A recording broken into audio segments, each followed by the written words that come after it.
बेटी के लिए लड़का देखने गया। उन्होंने लड़के के पिता से पूछा, छोरो काई करे है? लड़के के पिता ने कहा, सीए है। उन्होंने पूछा, छोरा की बहन काई करे है? पिता ने कहा, वाह भी सीए है। उन्होंने फिर पूछा, छोरा की माँ काई करे है? पिता ने कहा, वाह भी सीए है। उन्होंने फिर पूछा, अरे वाह सब सीए है, मतलब आप भी सीए ही होंगे?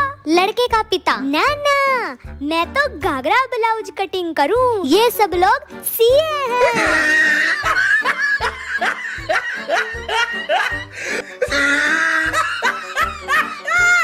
शाम के वक्त एक वकील ने अपने क्लाइंट के घर फोन किया। फोन की 2 घंटियां बजते ही फोन एक बच्चे ने उठा लिया और बड़े ही धीमी आवाज में कहा, हेलो। वकील ने पूछा, बेटा तुम्हारे पापा घर पर हैं? बच्चे ने कहा, हाँ अंकल हैं। वकील ने कहा, तो उन्हें फोन दो, मुझे उनसे कुछ जरूरी बात करनी है। बच्चे ने कहा, वो तो अंकल बिजी हैं। वकील ने कहा, तुम्हारी मम्मी घर पर है? बच्चे ने कहा, हाँ अंकल है। तो वकील ने कहा, उन्हें फोन दे दो, मैं उनसे बात कर लेता हूँ। बच्चा बोला, वो भी बिजी है अंकल। वकील ने कहा, तो और कोई घर में है जिनसे मैं अभी बात कर सकूँ? बच्चे ने कहा, पुलिस वाले हैं अंकल। वकील ने कहा, मेरी किसी एक पुलिस वाले से बात करा दो। बच्चे ने कहा, लेकिन वो तो बहुत ज्यादा बिजी हैं। वकील ने कहा, मुझे एक बात बताओ, घर पर तुम्हारे पापा भी हैं, मम्मी भी हैं और पुलिस वाले भी हैं, लेकिन वो सब के सब बिजी हैं, आखिर कर क्या रहे हैं वो लोग घर में? बच्चे ने कहा, वो सब लोग तो मुझे ढूंढ रहे हैं ना अंकल।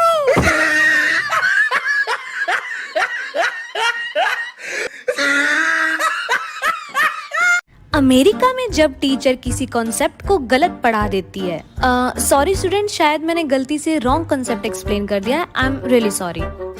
जापान में जब कोई टीचर किसी कंसेप्ट को गलत पढ़ा देती है, स्टूडेंट्स मुझे लगता है मैंने ये कंसेप्ट आपको शायद गलत पढ़ा दिया है। कोई बात नहीं, ऐसा करते हैं, मैं कल इसको अच्छे से स्टडी करके आऊंगी, फिर आप सबको अच्छे से समझाऊंगी, ओके?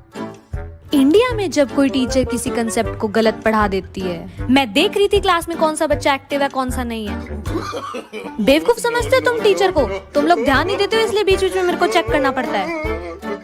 और तुम तो बहुत एक्टिव रहते थे क्लास में, तुम नहीं बता सकते थे मुझे कि मैंने रॉन्ग कंसेप्ट एक्सप्लेन किया है।